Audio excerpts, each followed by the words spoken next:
ভারতের আদানি গ্রুপের সঙ্গে আওয়ামী লীগ সরকারের করা অসম বিদ্যুৎ চুক্তির ফলস্বরূপ এখন দেশবাসী বড় ধরনের আর্থিক ক্ষতির সম্মুখীন হচ্ছে। শুরুর দিক থেকেই এই চুক্তি নিয়ে সাধারণ মানুষের মধ্যে অসন্তোষ ও ক্ষোভ ছিল। শেখ হাসিনা সরকার পতনের পর বিশেষ করে ভারতীয় প্রধানমন্ত্রী নরেন্দ্র মোদীর ঘনিষ্ঠ সহচর গৌতম আদানির কাছ থেকে বিদ্যুৎ আমদানির ফলে যে আর্থিক চাপ পড়েছে তা স্পষ্ট হয়ে উঠেছে।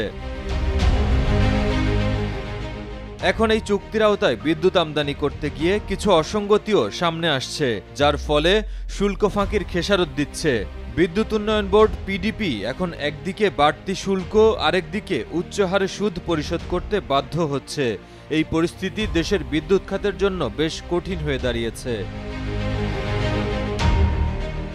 আদানি গ্রুপ নিয়মিত বিলের জন্য চাপ দেওয়ার পাশাপাশি একাধিক ক্ষেত্রে তারা বিদ্যুৎ উৎপাদন কমিয়ে দিয়েছে।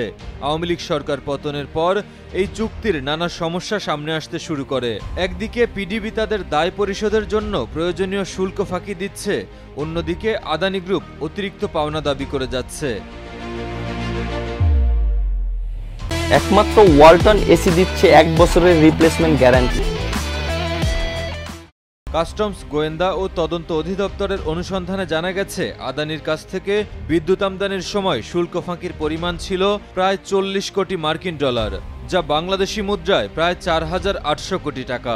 শুল্ক ফাঁকি দেওয়ার জন্য পিডিবি কর্তৃপক্ষের বিরুদ্ধে গুরুতর অভিযোগ উঠেছে।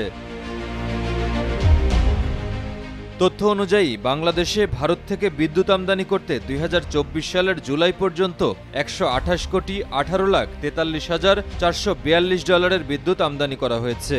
এতে বিদ্যুতের মোট 31% শুল্ক কর কার্যকর হওয়ার কথা ছিল, যার মধ্যে রয়েছে 5% কাস্টমস শুল্ক, 15% ভ্যাট, 5% অগ্রিম আয়কর এবং 5% আগাম কর। তবে আদানি গ্রুপের বিদ্যুৎ আমদানিতে শুল্ক কর অব্যাহতির কোনো আদেশ দেওয়া হয়নি। ফলে 39 কোটি 73,71,467 ডলার শুল্ক কর পাওনা হয়েছে, যা বাংলাদেশি মুদ্রায় প্রায় 4,800 কোটি টাকার সমান। পিডিবি জানিয়েছে, আদানি পাওয়ারের সঙ্গে সরকারের যে বাস্তবায়ন চুক্তি স্বাক্ষরিত হয়েছে তা অনুযায়ী শুল্ক কর মওকুফ করার জন্য তারা 2022 সালের মার্চে এনবিআরের কাছে আবেদন করেছিল, কিন্তু এনবিআরের পক্ষ থেকে কোনো শুল্ক অব্যাহতির সিদ্ধান্ত নেওয়া হয়নি। 2023 সালের মার্চ ও এপ্রিল মাসে আবারও এনবিআরকে চিঠি দেওয়া হয়েছিল, তবে সেসব চিঠির কোনো জবাব পাওয়া যায়নি। মাহিম মুস্তাফিজ, কালের কণ্ঠ।